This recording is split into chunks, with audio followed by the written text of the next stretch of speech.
크리스천과 역사. 하나님이 약속하신 대로 이 사람의 씨에서 이스라엘을 위하여 구주를 세우셨으니 곧 예수라. 사도행전 13장 23절.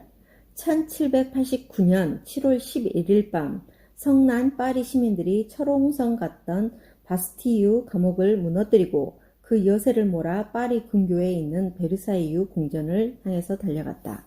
한밤중에 노도와 같은 분노에 사로잡힌 시민들의 함성을 들은 루이 16세는 궁정 안에서 이렇게 외쳤다. 반란이다. 그때 왕의 옆에 있던 신하 리앙골이 대답했다. 폐하, 아니오시다. 이것은 혁명입니다. 이것은 너무나 잘 알려져 있는 역사적 사실이다. 혁명과 반란은 전혀 반대의 개념임에도 불구하고 루이 16세와 리앙골은 같은 사건에 대해 이렇게 다른 해석을 내렸다. 그 사건을 바라보는 두 사람의 관점이 달랐기 때문이다.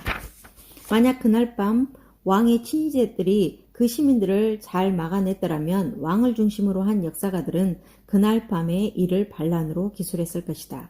그러나 그날 밤의 승리자는 시민들이었기에 시민들은 자신들의 입장에서 혁명으로 기록했다.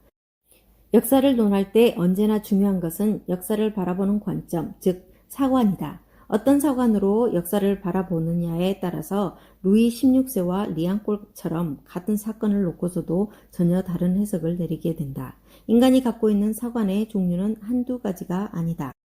왕조 사관과 민중 사관, 황국 사관과 식민 사관, 개인주의 사관과 민족주의 사관, 관념론 사관과 유물론 사관, 문명주의 사관과 사회경제주의 사관 등 참으로 다양한 사관들이 있다. 그러나 이 모든 사관들이 가지고 있는 공통점은 하나같이 헬레니즘에 입각한 인본주의 사관이라는 점이다. 다시 말하면 그 모든 사관들은 다 역사의 주체를 사람으로 보고 있다는 말이다. 한 사람의 사관은 그가 속해 있는 집단과 불가분의 관계에 있다. 지배계층에 속해 있는 사람은 민중사관을 가질 수 없고 스스로 민중이라고 자처하는 사람은 왕조사관을 가질 수가 없다. 역사상 단 한 번도 타민족으로부터 식민 통치를 받아본 적이 없는 영국 사람들이 식민사관을 가질 수 없고 아직까지 천황을 섬기는 일본 사람들이 황국사관에서 벗어나기도 어렵다. 또한 공산주의라면 유물사관을 가질 수밖에 없다. 이처럼 한 사람이 어떤 집단에 속해 있느냐에 따라 사관이 달라지고 무슨 사관을 갖고 있느냐에 따라 그가 속한 집단의 성격을 알 수 있다. 그렇다면 크리스천이 가져야 할 사관은 어떤 사관인가? 이것을 논하려면 크리스천들이 어떤 집단에 속해 있는 사람인지를 먼저 규명해야 한다. 크리스천은 지배자인가? 그렇지 않다. 크리스천은 민중인가? 아니다. 크리스천은 개인주의자인가? 그것도 아니다. 크리스천은 민족주의자인가? 물론 아니다. 지배자나 민중이나 민족주의자가 크리스천일 수는 있으나 크리스천이 지배자나 민중 혹은 민족주의자를 의미하는 것은 아니다. 크리스천이란 주 예수 그리스도 안에서 하나님을 믿는 사람이요. 그렇기에 크리스천들이 모인 집단은 이 세상 그 어떤 집단과도 구별된다. 따라서 크리스천은 이 세상의 그 어떤 사관과도 무관하다. 크리스천은 역사의 주체를 인간이 아닌 하나님으로 보기 때문이다. 그러므로 크리스천이 가져야 할 사관은 헬레니즘 사관이 아닌 헤브라이즘 사관, 즉 신본주의 사관이어야 한다. 모든 역사를 하나님의 관점에서 바라보고 하나님의 관점에서 이해하고 하나님의 관점에서 해석하고 그 역사의 주체를 하나님으로 인정하는 사관이어야 하는 것이다. 영어에서 역사, 히스토리를 하나님 그분의 his, 이야기, 스토리로 보는 것과 같은 관점이다. 이것을 전문 용어로 구속사관 혹은 구속사적 사관이라고 부른다. 즉 역사를 인간에 대한 하나님의 구원이란 관점에서 이해하는 것이다. 사도행전 13장 13절에서 23절에는 사도 바울이 비스디아 안디옥에서 그곳 유대인들에게 유대 역사에 대해 설교하는 내용이 담겨 있다. 바울은 유대의 역사에 대해 어떻게 설교하고 있는가? 이 이스라엘 백성의 하나님이 우리 조상들을 택하시고 애굽 땅에서 나그네 된 그 백성을 높여 큰 권능으로 인도하여 내사 광야에서 약 40년간 저희 소행을 참으시고 가나안 땅 7족속을 멸하사 그 땅을 기업으로 주시고 약 40-50년간 그 후에 선지자 사무엘 때까지 사사를 주셨더니 그 후에 저희가 왕을 구하거늘 하나님의 베냐민 지파 사람 기스의 아들 사울을 40년간 주셨다가 패하시고 다윗을 왕으로 세우시고 증거하여 가라사대 내가 이새의 아들 다윗을 만나니 내 마음에 합한 사람이라 내 뜻을 다 이루게 하리라 하시더니 하나님이 약속하신 대로 이 사람의 씨에서 이스라엘을 위하여 구주를 세우셨으니 곧 예수라. 사도행전 13장 17절로 23절. 유대 역사에 대한 사도 바울의 설교 내용 중에 인간이 끼어들 틈이라곤 바늘구멍만큼도 없다. 주어는 철저하게 하나님이시다. 사도 바울은 이스라엘의 역사를 오직 하나님의 역사, 하나님의 구속사로 읽고 있다. 본문 중에서 주어인 하나님과 관련되는 동사만을 찾아보자. 택하시고 높여 인도하여 내사 참으시고 멸하사 주시고 주셨더니 주셨다가 폐하시고 세우시고 약속하신 세우셨으니. 사도 바울은 한 나라의 흥망성쇠, 한 개인의 발음과 세태를 철저하게 하나님께서 주관하시는 것으로 이해하고 있다. 사도 바울은 우연히 사도 바울이 된 것이 아니다. 그가 순간순간마다 정확하게 판단하고 어긋남 없이 바른 길을 선택할 수 있었던 것은 이처럼 철저한 구속사관으로 역사를 주관하신 하나님을 바라보는 자였기 때문이다. 그렇다면 크리스천들이 신본주의 사관, 즉 구속사관을 갖는 것이 왜 중요한가? 그 이유는 첫째, 크리스천들은 하나님의 구속사관을 가질 때에만 정말 정의를 추구하는 사람들이 될 수 있다.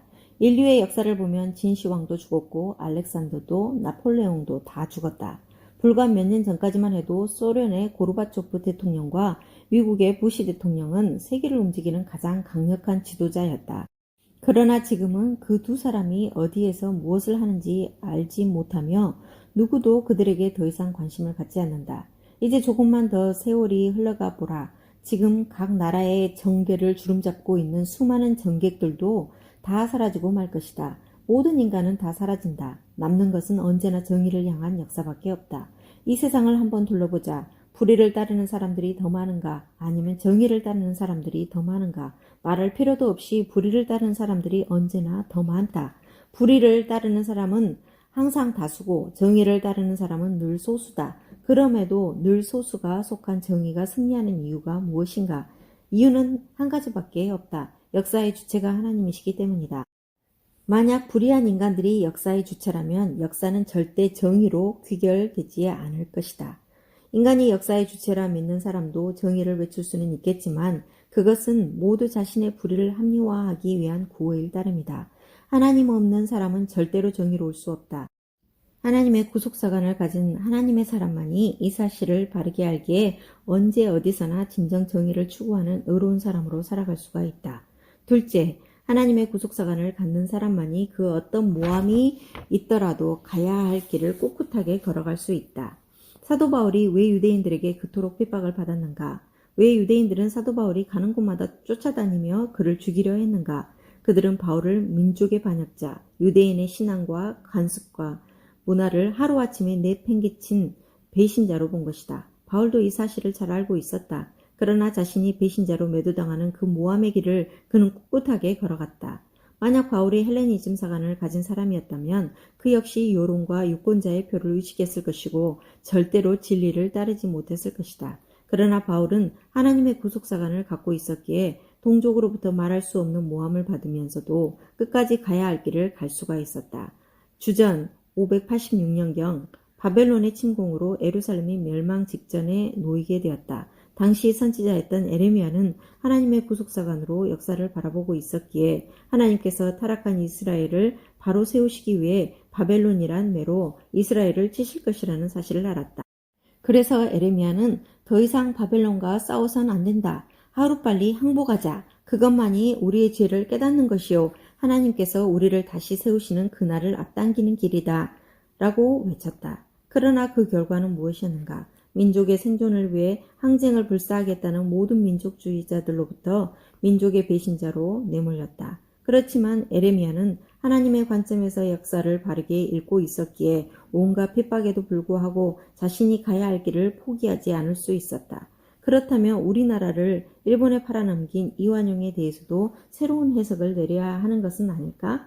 이완용은 지게에 짐을 많이 진 사람이 혼자 일어서려면 어렵지만 지팡이를 짚고 일어서면 쉽게 일어설 수 있듯이 병든 조선은 홀로 일어설 수 없으므로 일본이란 지팡이를 의지하여 일어서기 위해 합병해야 한다고 주장했다. 그도 에레미야와 같은 사관을 가졌기에 이런 주장을 한 것인가? 그렇지 않다. 그는 어떤 경우에도 흉악한 매국노이다. 그렇다면 에레미야와 이완용이 어떻게 다른 것인가? 이완용은 나라를 팔아먹은 대가로 개인적인 치부와 부귀영화를 누렸지만 바벨론에 대한 항복을 외친 에레미야에게 돌아온 것은 온갖 수모와 모함, 그리고 말할 수 없는 핍박이었다. 당시에는 이완용의 논리가 득세하는 것 같았으나 세월이 흐른 뒤 그는 매국노가 되었고 에레미야는 당대의 민족의 배신자로 낙인 찍혔으나 얼마 지나지 않아 그의 말이 옳았음을 하나님께서 친히 증명해 주셨다. 그래서 에레미야는 오늘도 성경의 위대한 선지자로 살아있고 이완용은 민족의 반역자로 죽어버리고 말았다. 이처럼 하나님의 사관을 가진 사람만이 어떠한 모함과 핍박 그리고 유혹 속에서도 자신이 걸어가야 할 길을 바로 걸어갈 수 있다. 셋째, 하나님의 구속사관을 가진 사람만이 자기와 다른 자리에 서 있는 사람을 비난하지 않는다. 예루살렘이 멸망한 뒤 예루살렘의 많은 사람들이 바벨론의 포로로 끌려갔다. 그때 바벨론으로 끌려간 사람들 중에 두 사람의 지도자가 있었다. 한 사람은 다니엘이고 또 한 사람은 에스겔이다. 다니엘은 바벨론의 왕궁에서 좋은 옷을 입고 좋은 음식을 먹으며 편안한 여건 속에서 살았다. 반면에 에스겔은 그발 강가에서 예루살렘으로부터 끌려온 이스라엘 포로들과 함께 비참한 삶을 살았다. 이렇게 두 사람은 전혀 상반된 상황 속에 있었다. 에스겔의 입장에서는 얼마든지 다니엘을 비방할 수 있었다. 네가 정말 민족을 사랑한다면 어떻게 우리 민족을 포로로 잡아온 바벨론의 왕궁에서 녹을 먹으며 살 수 있느냐? 다니엘 역시 에스겔을 비난할 수 있었다. 너처럼 해서는 조국의 독립을 가져올 수 없다. 영향력 있는 사람에게 영향을 미치지 않고서는 어림도 없다. 이처럼 그들은 서로를 비방하고 비난할 수 있었음에도 불구하고 결코 자신과 다른 자리에 서 있는 상대를 부인하지 않았다. 그들은 하나님의 구속사관을 가지고 있었기에 하나님께서 자신들을 각각 다른 자리에 세우심으로써 당신의 선한 역사를 이끌고 계신다는 사실을 알았기 때문이다. 다니엘은 왕궁에서 끊임없이 왕들에게 선한 영향을 미친 결과 마침내 고레스 왕 때 이스라엘 포로들이 해방되는 데 결정적으로 기여했다. 그것은 다니엘이 왕궁에 없었다면 불가능한 일이었을 것이다. 또 에스겔은 그발 강가에서 이스라엘 백성들에게 하나님의 말씀을 가르쳐서 그들이 다시 예루살렘으로 돌아갔을 때 하나님과 바른 관계를 맺도록 하는 일에 기여했다. 이처럼 하나님의 구속사관을 갖는 사람만이 너는 체제 인사고 나는 반체제 인사다. 너는 여당이고 나는 야당이다. 너는 우고 나는 좌다. 라는 식으로 사람들을 분열시키지 않는다. 하나님의 구속사관을 가지고 있는 사람만이 모두를 통하여 당신의 역사를 이루어 가시는 하나님의 조화를 보며 서로 협력하는 동역자가 될 수 있다. 넷째, 하나님의 구속사관을 갖는 사람만이 같은 잘못을 반복하여 저지르지 않는다. 사람은 살아가면서 많은 잘못을 저지를 수 있다. 그러나 같은 잘못을 계속 되풀이하는 것은 하나님의 구속사관을 결여하고 있기 때문이다. 아놀드 토인비는 미래를 살다라는 저서에서 세계 모든 나라와 민족 중에서 역사적으로 큰 과오를 범한 뒤에 같은 과오를 다시 되풀이하지 않는 나라로 영국을 언급하면서 두 가지 예를 들었다. 그 하나는 15세기에 영국군이 유럽 정복을 위해 프랑스를 침공했다가 잔다라크에게 괴멸된 이후 다시는 유럽을 침공할 계획을 세운 적이 없다는 것이다.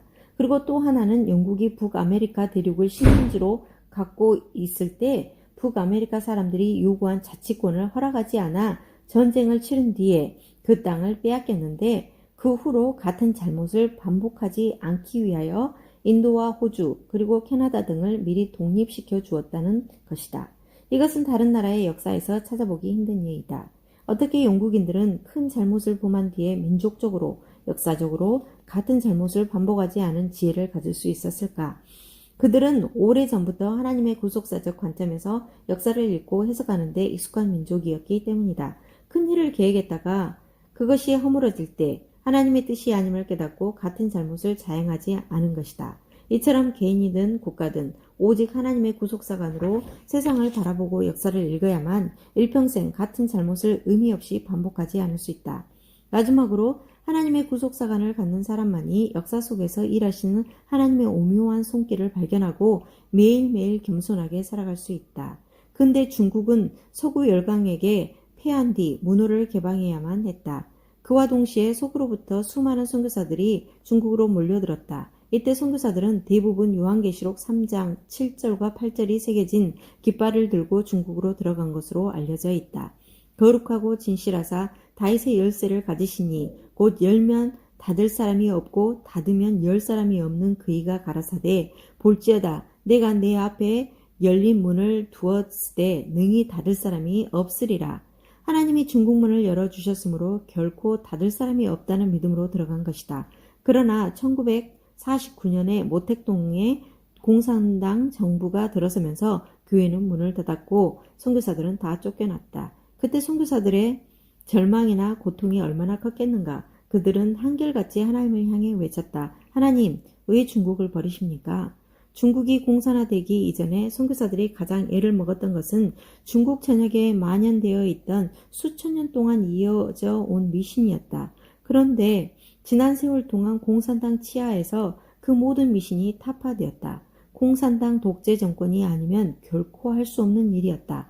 만약 선교사들이 10억 인구의 중국에서 직접 이 일을 하려 했다면 수백 년이 걸렸을 것이다. 그것은 1987년 방한했던 중국 조선족 목회자 중 가장 원로인 김성하 목사님의 말이다. 하나님은 이제 미신이 없는 중국에 다시 복음의 문을 열어주셨다. 이미 중국 크리스천의 수는 우리나라 인구보다 더 많다. 앞으로도 중국 교회는 계속 불길처럼 번져나갈 것이다. 21세기에는 중국이 세계교회의 핵심이 될 것이라는 사실에 많은 사람들이 동의하고 있다. 눈에 보이는 역사적 사건의 배후에서 하나님은 신비스럽게 당신의 역사를 이루고 계신다. 우리 개인의 역사에서도 마찬가지다. 하나님의 구속사관을 가진 사람만이 그 손길을 볼 수 있기에 그는 매일매일 자만하거나 절망하지 않고 바르게 살아갈 수 있다. 사람이 역사의 주체라는 헬레니즘, 즉 인본주의 사관을 통해서도 우리는 역사의 교훈을 얻을 수가 있다. 그러나 그 교훈이 우리를 근본적으로 바꿀 수 없는 것은 헬레니즘에서 비롯된 모든 사관의 종착역은 공동묘지 이상이 될 수 없기 때문이다. 우리가 오직 헤브라이즘, 즉 신본주의 사관을 가질 때만 근본적으로 변화될 수 있는 까닭은 바로 그것만이 우리의 삶과 역사 속에서 하나님을 바라보게 해주는 망원경이자 현미경이기 때문이다. 그 사람만이 정령 정의의 사람이 될 수 있다.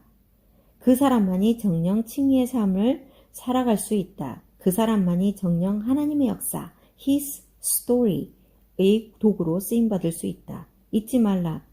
역사 바로 세우기는 재판장에서 시작되는 것이 아니라 우리 한 사람 한 사람이 신본주의 사관을 가지는 것으로부터 비로소 시작된다.